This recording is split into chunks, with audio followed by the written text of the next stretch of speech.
Just in, grabe to! Inc. at VP Sara nagkaharap na sa anibuwersa na. Aba, nako, ano ito? Tamba, Lisa, kabado na. At syempre, itong balitang ating matutunghayan ngayon ay nagmula kay Banat Kabayan TV. At syempre, ito po ang inyong lingkod na si BT na magbibigay ng reaksyon at komento dito sa video na ating matutunghayan ngayon. At huwag na natin pagtagalin at sabay-sabay na nating panoorin ang laman ng video na hatid sa atin ni Banat Kabayan TV at bibigyan natin ng reaksyon ang balitang ito. Pasok! Iglesia ni Cristo ang susunod na gigipitin ng pamahalaan. Aba? BP Sara, marami na namang Sandali. Iglesia ni Cristo ang susunod na gigipitin ng pamahalaan. Aba? Parang iba to Parang sa akin kasi katulad dito yung yung KOJC, 'di ba? Alam naman natin is malaking yan, malaking samahan. Malaking samahan 'yan. Siguro sabi mga 8 million sila, 'di ba? Sinasabi mga 8 million na mga followers nila, ganyan. O pagpalagay natin walang 8 million o 8 million. Pero napakarami pa rin 'yun. Ipagpalagay mo kung ikaw isa kang kandidato, tapos may nagawa kang hindi maganda sa kanila. Parang sa tingin mo ba iboboto ka nila? Malamang hindi. Maaaring kung 8 million talaga ang KOJC, is maaaring mawala yung 8 million votes mo. 'Di ba? Paano na to ngayon? Yung Iglesia ni Cristo, na alam din natin na isang napakalaking samahan dito sa bansa natin. 'Di ba? Maraming tagasunod ang Iglesia ni Cristo. Malamang kung sila'y gigipitin, malamang ko is hindi nila suportahan yung taong gaganon sa kanila. 'Di ba? Hindi nila susuportahan yun. Siyempre, kung sila yung susunod na gigipitin, alangan namang suportahan pa nila sa susunod yun. Kung ito ang mawala, din, milyon-milyon din ang mga followers nitong Iglesia ni Cristo. So, maaaring mawala din yun. 'Di ba? Kasi importante yung mga yan 'Di ba? Alam natin kapag eleksyon, is sila ang nilalapitan ng mga politiko. Kasi alam ng mga politiko na marami silang tagasunod. Maraming sumusuporta sa kanila. 'Di ba? Kaya gusto nilang makakuha ng suporta sa mga ganyan. So kung yan ay aawayin mo, kakalabanin mo, ay malamang ko mawala yung suporta nila. 'Di ba? Siyempre, mas papabor sila doon sa taong sumusuporta din sa kanila. Yun ang bibigyan nila ng suporta. Naku think before you move. Naku, alam natin ang INC, isa sa malaki talagang samahan yan. Talagang para tayong, parang, yung pagising mo sa umaga, lumabas ka ng bahay, tas nagwawala ka. Parang naghahanap ka ng away. iyakin. Courtesy call si Vice President Sara Duterte, Executive Minister ng Iglesia ni Cristo kahapon. Narito pong detalye. Alas 3 ng hapon nang dumating si Vice President Sara sa Iglesia ni Cristo Central Office sa lungsod ng Quezon. Ginagawa ng mga lider ng bansa ang pagbisita sa Central Office, panahon man ng eleksyon o hindi, upang magbigay pugay sa mga naitutulong ng Iglesia sa ating lipunan. Matatandaan na halos eksaktong 1 taon. Ito po okay, so dumalaw po si BP Sara sa Iglesia ni Cristo. Ayan. So, unahin po natin yung topic. Naalala nyo po Pero sandali lang, malamang ko etong boses na to ay si Coach Oli. Correct me if I'm wrong. Pero magbibigay po ako ng credits dito sa boses na nadidinig natin ngayon. Malamang ko si Coach Oli ito Siyempre, suportahan nyo din ang YouTube channel ni Coach Oli. Yan, siyempre. Imbitahan po si BP Sara ni Lenny Robredo. At maraming nanggalaiti doon. Kasama na dyan si Trillanes. Lalong natililing si Trillanes. Naku, baka ididemanda tayo niyan. Si Mr. Demanda pa naman yan, si Trillanes. Boss Trill, tayo, peace tayong dalawa. Tatakbong mayor yan. Alam na. Malapitan tayo.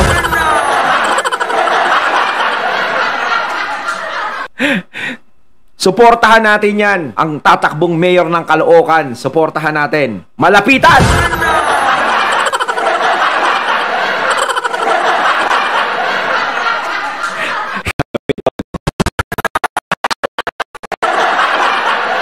Parang awa nyo na. Sino ba mga tatakbo sa Caloocan? Hindi ko kasi alam. Si malapitan lang ng ano ko na nauuninagang ko, like ko na. Sino pa ba? Bukod si makakalaban ni kasi malapitan, ang tagal na sa Caloocan yan eh. Kumbaga may napatunayan na sa Caloocan. Ito, ewan ko kung ano gagawin nito. Malamang ko, baka pag naging mayor to, malamang ko, sabihin niya, ungkatin ko yung mga kaso ng mga dating mayor dito, kailangan ng investigasyon. Ipapa-ICC ko yung mga mayor dito. Sino? Yung mga naging mayor dyan, si Alonso, si Berry, malapitan. Lahat kayo sa mga taga-Caloocan, wag nyo nang iboto yan, pambihira kayo. Pag binoto... ako, hindi ko sinasabing wag ka iboto, ha? Ang sinasabi ko, iboto nyo! Iboto nyo. Si malapitan. Pa yan si Trililing. Kayo ang may Trililing. But anyway, di ba, ang daming napraning nun. Pati mga Dilawang Tae, Pinklawan, sila Trililing, sila alarma sila kahit mga mga Ensimada vloggers. Pinag-initan si BP Sara kasi nagkita. So sa madaling salita, etong mga timbangag napraning. Siguro nasobrahan ng pulburon. Napraning sila. Bakit nagkita si BP Sara at si Lenny? Ano na naman gustong palalabasin nito? Ngayon, eto naman. Si BP Sara nakipagkita sa iglesia ni Cristo. Nako, ayan na. BP Sara nakipagkita sa iglesia ni Cristo. Siyempre, formal naman siyang hinarap ng iglesia ni Cristo. Talagang magiging malaking issue yan. Kay Madam Lenny nga, nakipagkita si VP Sara sa iglesia pa. Alam naman natin ang iglesia talaga, malaking samahan yan. Siyempre, isipin nila, pumunta si Sara Duterte dyan, baka sinusuportahan ng iglesia ni Cristo. Ano ba yan? Ano ba nangyayari? Nako, bakit palakas ng palakas sa 2028 itong si Sara Duterte? Kasi naman si BP Sara, ikaw naman kasi BP Sara masyado mong tinatakot yung mga kalaban mo.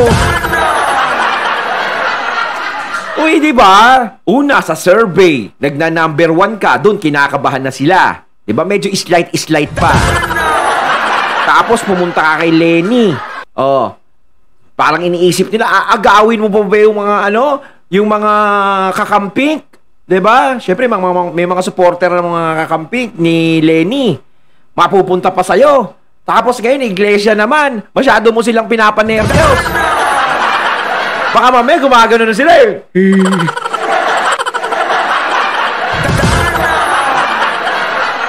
Si BP Sara talaga,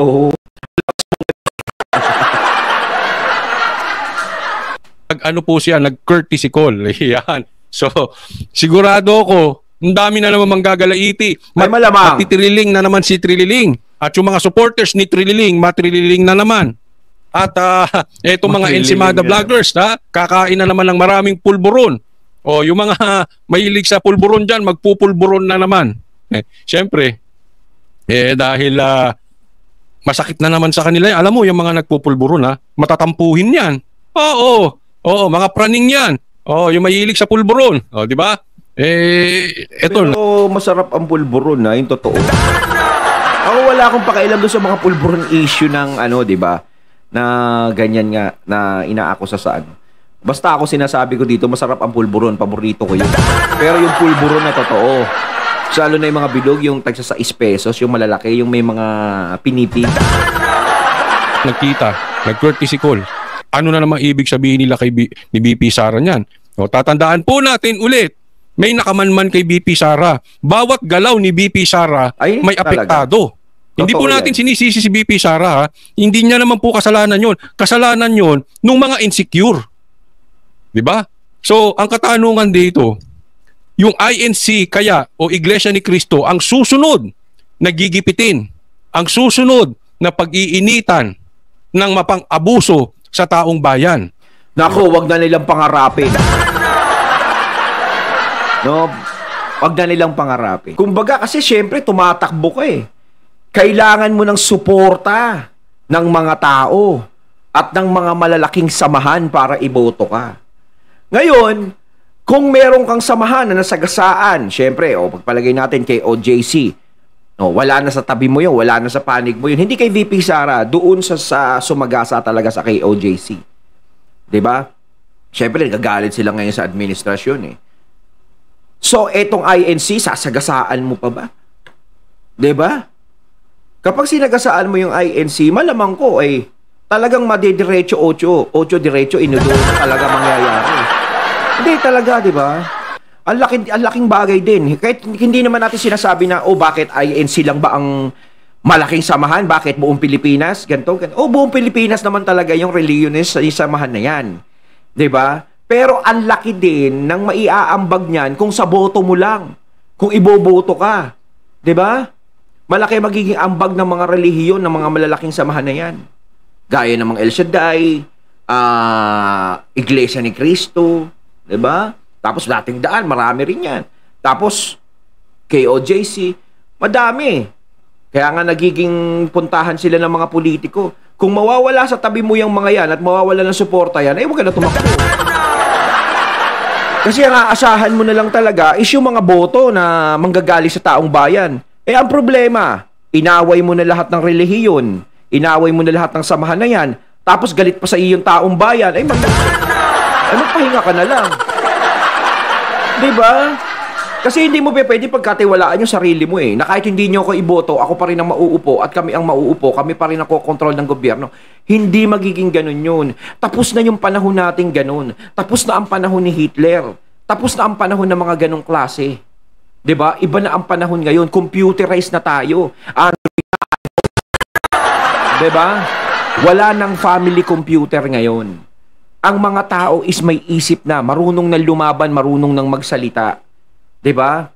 Alam na nila kung saan sila magrereklamo, alam nila kung anong klaseng reklamo ang gagawin nila. At alam nila kung anong kilos na ang gagawin nila. 'Di ba? Hindi na basta-basta sila masasakop ng ganun-ganun lang. Iba na kasi ang panahon ngayon. 'Di ba? Kaya kung merong nagtitiwala sa sarili nila na hindi kami mawawala dito, ay isang pangarap lang 'yun. 'Di ba? Kasi nga yung Chacha dapat kung talagang maaari mong kontrolin talaga. 'Di ba? Ginawa niyo na lahat ng paraan doon sa Chacha. O kaso walang nangyari. Yung Prime Minister, 'di ba? Nabaliwala lang. Ngayon kahit anong gawin mo, kung ikaw ay sisirain mo ang tiwala ng taong bayan sa iyo, wala na. 'Di ba? Kaya dapat hindi mo sinisira ang tiwala ng taong bayan sa iyo, lalong-lalo na yung mga malalaking samahan. 'Di ba? Kung pati Iglesia ni Cristo ay kakasamaan mo ng loob, ay nako. Sayang din yung boto na makukuha mo kung tutuusin. Pero syempre, nabalitaan ko nga si Kong Marcoleta, iglesia. 'Di ba? Syempre, susuportahan ng iglesia kung sino ang kasama nila. Syempre, ganyan yan Nagsusuportahan sila. Ngayon, si VP Sara, ang tanong dito, 'di ba? Susuportahan ba ng iglesia? 'Di ba? Pero hinarap naman si VP Sara. Pero ano sa tingin niyo mga katunay? Ang suporta ba ng iglesia kung sakasakaling tumakbo si VP Sara sa 2028 bilang presidente ay maaasahan niya ni VP Sara? Ano sa tingin niyo mga katunay? Comment niyo sa comment box para may pag-usapan tayo. Diba? Alam naman natin yung mga dumikit kay VP Sara, yung mga dumikit sa mga Duterte, may kaso ka. O kaya yung may dumikit sa mga Duterte, pag-iinitan ka. Di ba? Ultimo si VP Sara ay pinag-iinitan. No? So, eto na po ang panahon ngayon. Pero this is a good sign for you and for me. Doon sa talagang, alam mo, marami na po talagang galit na galit. At sa nangyayari ngayong pang-aabuso ng gobyernong ito, talaga namang ako, personally, ang tinitingnan ko ay galaw ni VP Sara.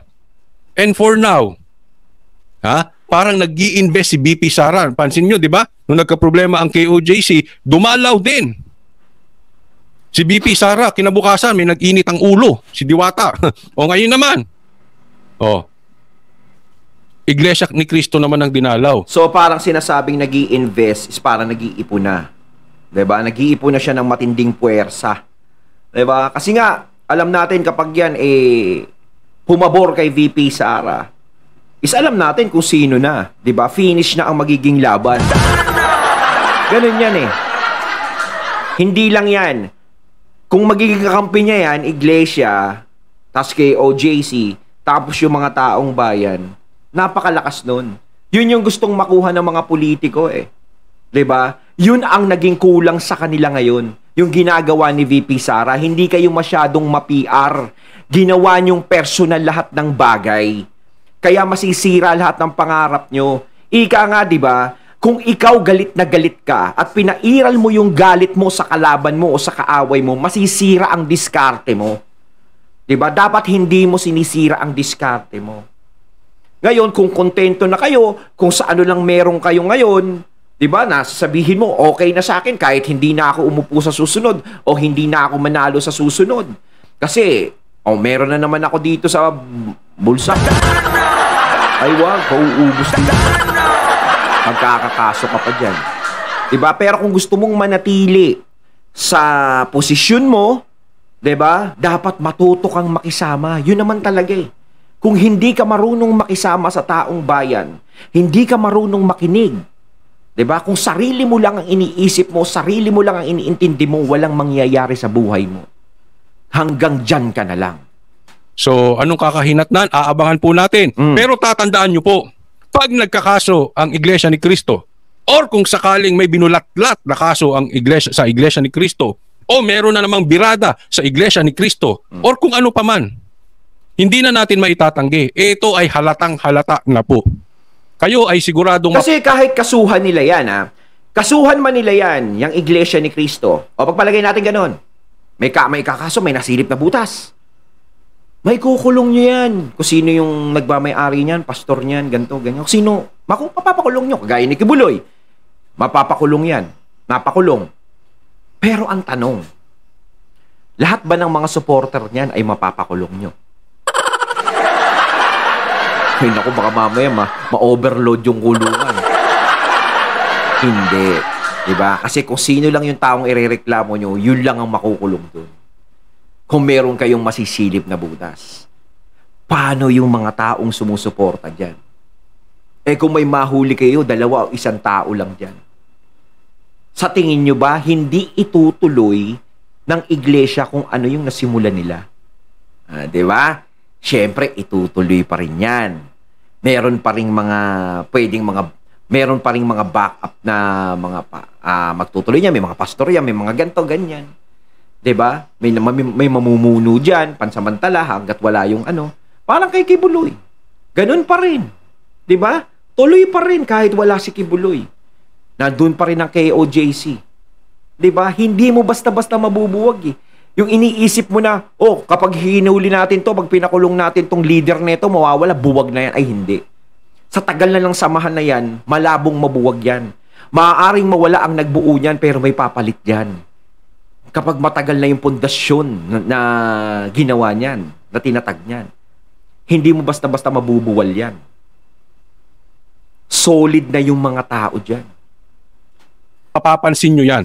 Kasi nananahimik po ang Iglesia ni Cristo. Pag binakbakan ngayon ng mga ensimada, pag binakbakan ng mga trililing, or hinalungkatan sa baul ng kaso, may binuhay na kaso, ayan na po yan. So aabangan natin. Maganda nung... Kaya kung kayo bubulat-lat ng mga kaso ng mga religious group na yan, siguraduhin yung lahat ng mga tagasunod nila makukulong. Kasi kapag mga tagasunod nila ay nandiyadyaan pa, malabo yan, huy. Ina-announce natin para na pre-empt, di ba? Nang sa ganun, yung mga mapang-abuso sa Team Bangagers, kabahan, nervyusin at mahiya doon sa ginagawa nila kasi nakabantay na po ang taong bayan. Ako naman yung sinasabi ko dito, yung maaaring mangyari kapag ang iglesia ay pinakailaman nila. 'Di ba? Malaki talaga mawawala sa inyo. Kung sakasakaling merong magsulsul na ganyan, kita mo si BP Sara, pumunta dyan sa iglesia, tinanggap ng iglesia, hinarap. Naku, mukhang susuporta ng iglesia. O anong gagawin natin dyan sa iglesia? 'Di ba? Huwag ganun. Huwag kayo makikinig sa mga bulong na gayon. Na ganun. O sige kayo, bahala kayo, ha? Ako hindi ako nagkukulang ng advice sa inyo. Ako lagi ako nag-a-advise lang dito. Hindi ako tumitira, nag-a-advise ako. 'Di ba? Mas nakakatulong pa yung ginagawa ko sa iba. Dapat ang pangalan ng channel ko, The Warning. Kita nyo, si BP Sara, Iglesia, magkasama, Hinggit kayo, no? Lagot. Ikaw po, responsibilidad mo yan. Ako po, responsibilidad ko. Responsibilidad po natin, bantayan yung mga galawan. Lagi po nating tatandaan, bantayan natin yung mga galaw ni BP Sara kasi yan ang senyales kung kailan tayo makakaahon sa pang-aapi ng mga mapang-abuso sa kapangyarihan. Bantayan natin si BP Sara and at the same time, tingnan din natin. Kasi kung lahat ng didikitan ni BP Sara at pupuntahan ay nanganganib ang karapatang pangtao, dapat naman sinusuportahan natin yan. At ito ang sana maging pasimula, no? Pasimula ng ito po yung dumalaw last year pero dumalaw nga din po ngayon si BP Sara. Ito po. Kung tutuusin may mga tao akong nakakausap, no, talagang nagagalit na sila kung ano yung nagiging ngayon, pamumuno ngayon. Yung nangyayari ngayon. Talagang hinahanap nila sana magbago na yung bansa natin. Lagi nilang ikino-compare yung panahon ni Tatay Digong sa panahon ngayon. Diba? Totoo yan, pag may mga nakakausap ako, bakit nung panahon ni Tatay Digong napakamura ng bilihin? Ang bigas napakamura. Yun ang nagiging nagiging topic na i-open yun . Bakit ngayon wala namang pandemic, wala naman tayong kinakaharap masyado, sobrang mahal ng mga bilihin, sobrang mahal ng bigas, samantalang dapat nung pandemic nga dapat ang magmahal. 'Di ba? Bakit tayo na itawid ni Tatay Digong? 'Di ba? Ang ganda nun dati, tahimik, walang mga adok-adok, ligtas ang kalsada. Lagi sinasabi nila . Minsan nga, pag namimili ako, nagagalit sila, ang mahal-mahal naman ito. Ay, dati mura lang to. Pero ngayon, ang mahal na. Diba? Ay, compare yung dati sa ngayon. Sana pasimula na magkaisa po ang maraming Pilipino para matapos na itong sakit ng ating bayan na ito. Ang nakalipas na ang pangalawang Pangulo ay nag-courtesy call sa Executive Minister, ang kapatid ni Eduardo V. Manalo. Ayan po. So ngayon, ito po ay last year nung dumalo, pero yung picture na yan, pero dumalo po siya ulit ngayon. Nag-courtesy call po ngayon ulit si BP Sara. Magkaisa na po tayo kung meron man tayong pagkakaiba sa ating mga paniwala sa reliyon, meron man tayong hindi pagkakasunduan, isang tabi natin yung usaping reliyon. This is the right time na tayo po ay magkaisa. Magkakaiba man tayo, iglesia ka man, KOJC ka man, Muslim ka man, Katoliko ka man, Buddhist ka man, Protestante ka man, kung ano man ang inyong reliyon, magkaisa tayo laban sa mapang-abusong pamahalaan. Kaya nga yan yung tinatawag na people power, no, yung lakas ng taong bayan. Kapag nagsama-sama talaga lahat yan, wala kang magagawa kahit nasa posisyon ka . 'Di ba? Puwera na lang kung magiging mala Hitler ka. Ang tanong, uubra pa ba ngayon yun? 'Di ba? Kapag ikaw naging ganun ka, marami kang makakalaban, maraming kukundina sa iyo, hindi katulad dati. Malaya ka makakagawa ng ganun. Ngayon hindi na . Marami talagang lalaban, ang taong bayan lalaban. 'Di ba? Iba na panahon ngayon, kaya wag nyo din i-compare yung panahon noon sa panahon ngayon. Kung kayo'y nagiging kampante. Ang importante ay kung politiko ka, dapat marunong kang makisama sa taong bayan. Hindi yung marunong kang makisama sa mga partido, sa mga malalakas na partido. Walang magagawa yan kapag dating ng eleksyon. Pagdating ng eleksyon, walang magagawa sa iyo yan. Ang may malaking magagawa sa iyo dyan, alam mo kung ano, ang taong bayan. Dahil sila ang nagdidesisyon kung ano ang magiging kapalaran mo, kung mananalo ka ba o hindi. Yan lang po. Kapit lang kasi magandang senyalis na po itong nangyayari na ito. And hopefully, yung pag-uusap nila, hindi naman sila magsasalita kung ano talaga ang napag-usapan dyan . But then again, bantayan lang natin. Tingnan natin. Kasi po, ang tunay na sukatan. Kumbaga ang tunay na thermometer kung ano ba ang init ng pakikipaglaban natin sa mga bangagers ay yung mga hakbang na ginagalaw ni BP Sara at ng mga Duterte. So, ako ay umaasa na ito ay magiging simula na ng mga pagkakaisa. Kasi, alam mo yung mga nagninegosyo, yung mga maliliit na negosyante, alam nyo, nakakausap ko yung mga nagmamani, nagbabarbecue, mga nagtitinda ng bigas. Nakakausap ko po yan. Masama na ang loob sa pamahalaan. Pareho pala tayo, Coach Oli. No? Ako nakikipag-usap din ako sa mga ganyan, nagtatanong ako sa kanila eh. 'Di ba? Halos wala akong nadidinig na positive vibes na sinasabi nila tungkol sa administrasyon ngayon. Laging puro negative vibes talaga. Hindi, totoo po 'yan. 'Di ba? Totoo po 'yan. Kasi gusto ko kasing alamin kung mayroon pang mga tao talaga na nagsasalita ng pabor talaga sa administrasyon ngayon, sa gobyerno ngayon, sa nangyayari ngayon. Kaso talagang hindi eh.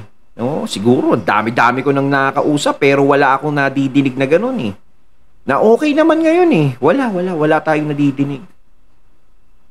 Sila ay bumoto noon kay BBM. Nagsisisi sila.